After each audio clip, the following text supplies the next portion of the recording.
Hello everyone, welcome to class 11th। मेरा नाम है राहुल रावत और आज हम क्लास 11th इंग्लिश की पहली कहानी the portrait of a lady को समझने वाले हैं।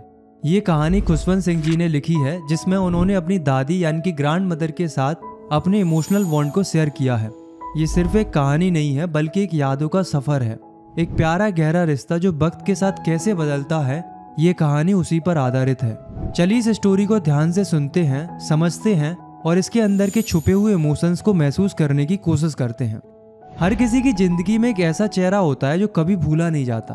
खुशवंत सिंह के लिए वो चेहरा था उनकी दादी माँ का, एक ऐसा चेहरा जो उनके दिल में हमेशा जिंदा रहा। खुशवंत सिंह कहते हैं कि जब उन्होंने हमेशा अपनी दादी को देखा वो बूढ़ी ही दिखती थी, जैसे कि वो हमेशा से वैसी ही थी, ओल्ड रिंकल्ड व्हाइट साड़ी पहने हुई, एक सिंपल और स्पिरिचुअल पर्सनैलिटी।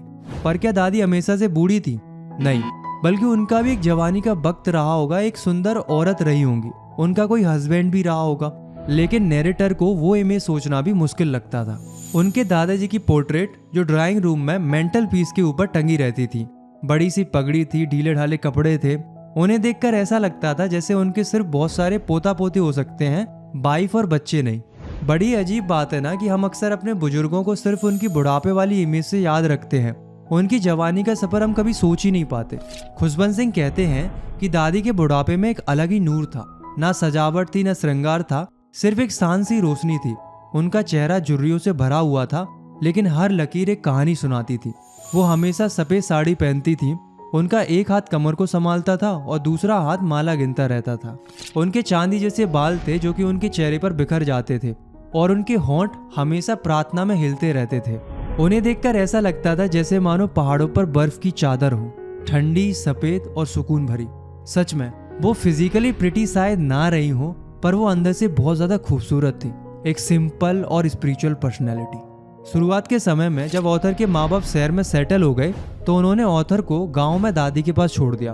पर ये अलग रहना दर्द नहीं बल्कि एक नया रिश्ता बन गया। उनकी दोस्ती का एक सुनहरा दौर शुरू हुआ। दादी और नैरेटर हर वक्त साथ रहते थे, जैसे एक दूसरे की दुनिया हो। सुबह सुबह उन्हें दादी उठाती, प्यार से नहलाती, कपड़े पहनाती, साथ में वो अपनी लहराती हुई आवाज में प्रेयर्स गाती, इस उम्मीद में कि शायद सुनते सुनते उनका मन भी प्रेयर में जुड़ जाएगा। लेकिन ऑथर तो सिर्फ इसलिए सुनते थे क्योंकि उन्हें दादी की आवाज बहुत प्यारी लगती थी, जो कि सुकून देती थी, जबकि उन्हें प्रेयर याद करने में कोई इंटरेस्ट नहीं था। फिर दादी उनके लिए स्लेट तैयार करती थी, पेन, इंक पॉट सब एक बंडल में बांधकर उन्हें देती थी। और पता है नाश्ते में क्या होता था? एक मोटी बासी रोटी, लेकिन उस पर प्यार से लगाया गया थोड़ा सा मक्खन और चीनी। इतना सिंपल, पर उसमें माँ जैसा प्यार छुपा होता था। और फिर दोनों हाथ पकड़कर एक साथ स्कूल जाते थे। और खास बात ये थी दोस्तों कि जो स्कूल भी था वो मंदिर के साथ ही होता था। तो जैसे ही नैरेटर और बाकी बच्चे अल्फाबेट और मॉर्निंग प्रेयर सीखते थे, वैसे ही दादी वह मंदिर में बैठकर स्क्रिप्चर्स पढ़ती थी। फिर स्कूल के बाद वो दोनों गाँव की गलियों में घूमते घूमते घर की ओर लौटते थे। इसी बीच उनकी दादी उनको लोक कथाएं और भगवान की कहानियां सुनाती थी और साथ ही साथ रास्ते के कुत्तों को रोटी डालती थी। ये उनकी एक छोटी सी आदत थी जो कि उनके दया और प्रेम को दिखाती थी। उन दोनों का जो रिश्ता था वो एक प्यार भरी आदत बन गया था, एक दूसरे की जिंदगी का एक जरूरी हिस्सा बन गया था। और फिर आया एक टर्निंग पॉइंट। जब नैरेटर के पेरेंट्स सिटी में अच्छे से सेटल हो गए तो उन्होंने दादी और नैरेटर को भी शहर बुला लिया। और ये उनकी फ्रेंडशिप में एक टर्निंग पॉइंट था। भले ही वो सिटी में एक ही कमरे में रहते थे, पर अब दादी नैरेटर के साथ स्कूल नहीं जा पाती थी। नैरेटर अब एक इंग्लिश स्कूल में मोटर बस से जाने लगे थे। गांव की तरफ गलियों में कुत्ते भी नहीं थे जिन्हें दादी रोटी खिला सके, तो उन्होंने अपने शहर के ही घर में स्पैरोज को दाना डालना शुरू कर दिया। जैसे जैसे साल बीतते गए, नैरेटर और दादी के बीच की बातें कम होती गई। दादी अब नैरेटर की पढ़ाई में हेल्प नहीं कर पाती थी। वो इंग्लिश वर्ड्स, साइंस की बातें, Archimedes principles, law of gravity, दुनिया गोल है, ये सब उन्हें समझ नहीं आता था और ना ही वो इसमें बिलीव करती थी।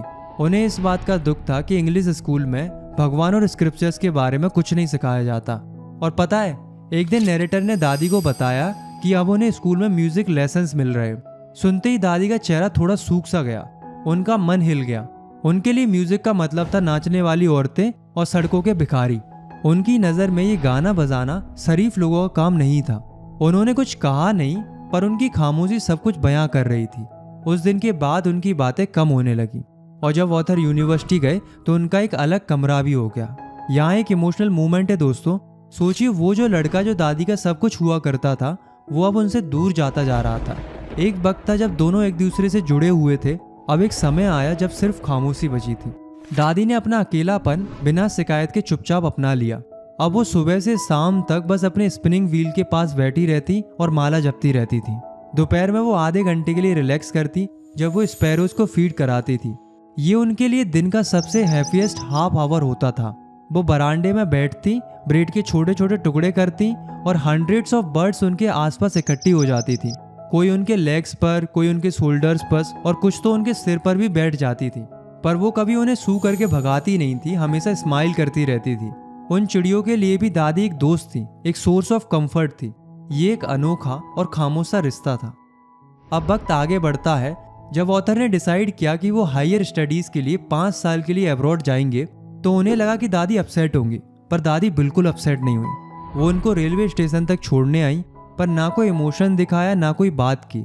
उनके लिप्स प्रेयर में मूव कर रहे थे, मन पूरी तरीके से भक्ति में डूबा था और उनकी उंगलियां माला जप रही थी। बस उन्होंने चुपचाप ऑथर के फोरहेड पर एक प्यार भरा किस किया। नैरेटर ने उस मोस्ट इम्प्रिंट को दिल में महसूस किया, जैसे वो उनका आखिरी स्पर्श हो। पर जब 5 साल बाद नैरेटर वापस आए तो दादी उन्हें स्टेशन पर मिलती है। वो एक दिन भी ज्यादा बूढ़ी नहीं लग रही थी। उन्होंने नैरेटर को एक बहुत प्यारा हक किया और उनकी प्रार्थना भरी आवाज फिर से सुनाई दी। घर आने के पहले दिन भी उनका हैप्पीएस्ट मोमेंट स्पैरो के साथ ही था, जिन्हें वो और भी प्यार से थोड़ी डांट फटकार के साथ फीड करा रही थी, क्योंकि आज दादी बहुत खुश थी। पर उस शाम कुछ अलग हुआ। दादी ने पहली बार अपनी रूटीन प्रेयर नहीं की। उसकी जगह उन्होंने आस पड़ोस की औरतों को बुलाया, एक पुराना सा टूटा फूटा ढोल निकाला और घंटों तक उसे बजाती रहीं। वो किसी वॉरियर के आने की तरह गीत गा रही थी, जैसे उनके दिल में एक अजीब सी खुशी थी। पर फैमिली को उन्हें रोकना पड़ा कि कहीं थकान से उनकी तबीयत ना बिगड़ जाए। और जिस बात का डर था वही हुआ। अगली सुबह दादी बीमार पड़ गई। बस हल्का सा बुखार था। डॉक्टर ने कहा कि चिंता की बात नहीं है, पर दादी ने कहा कि अब वक्त आ गया है। उन्होंने सबसे कह दिया कि अब वो किसी से बात नहीं करेंगी, सिर्फ प्रार्थना करेंगी। सबने मना किया, लेकिन दादी ने कुछ नहीं सुना। वो चुपचाप बिस्तर पर लेटी रहीं और फिर धीरे से बिना किसी शिकायत के उनकी जिंदगी खत्म हो जाती है। वो सिर्फ माला जपते जपते शांत हो जाती है। ये एक बहुत ही दुख भरा मूवमेंट है दोस्तों। एक ऐसी दादी जिनकी जिंदगी सिर्फ प्यार और भक्ति से भरी थी, आखिर में सिर्फ एक तस्वीर बन के रह गई। पर कहानियाँ खत्म नहीं होती है। जब उनके अंतिम संस्कार की तैयारी हो रही थी तो उनके बहुत करीबी दोस्त आते हैं। पता है कौन आते हैं? उनकी स्पैरोज। हजारों चिड़िया उनके कोर्टयार्ड में, बरामदे में और उनके कमरे में जहाँ वो लेटी हुई थी, वह चुपचाप आकर बैठ जाती हैं। ना वो उड़ रही थी, ना वो आवाज कर रही थी, ना कुछ खा रही थी, बस शांत बैठी हुई थी। जैसे मानो बस ऐसा लग रहा था कि वो भी अपनी पुरानी दोस्त को एक अंतिम विदाई दे रही हूँ। हालांकि ऑथर की माँ ने कुछ ब्रेड के टुकड़े उनके लिए डाल दिए थे, वैसे ही जैसे दादी डाला करती थी। बट स्पैरोज ने ब्रेड्स की तरफ देखा तक नहीं। तो जब दादी की बॉडी को ले गए तो वो सब चुपचाप बिना आवाज के उड़ गई। अगली सुबह स्वीपर ने वो ब्रेड क्रम्स को डस्टबिन में डाल दिए। दोस्तों, the portrait of a lady एक ऐसी कहानी है जो हमें जिंदगी का सच समझाती है कि रिश्ता वक्त के साथ बदलता है। जिंदगी एक साइकिल है। एक दिन हम किसी के सबसे करीबी होते हैं और अगले ही दिन हम एक याद बन जाते हैं। सच्चा प्यार बिना शब्दों के भी जिंदा रहता है, जैसे दादी और नैरेटर के बीच का रिश्ता और दादी और चिड़ियों का रिश्ता। आपको ये कहानी कैसी लगी? क्या आपने भी कभी अपने ग्रैंड पेरेंट्स के साथ ऐसा कुछ महसूस किया है? कमेंट करके ज़रूर बताएं। अगर आपको ये एक्सप्लेनेशन पसंद आया तो आप इस वीडियो को लाइक कर सकते हो और इस चैनल को सब्सक्राइब भी कर सकते हो। अगर आपको इसी तरीके से अगले चैप्टर की वीडियो देखनी है तो आप यहाँ क्लिक करके देख सकते हो।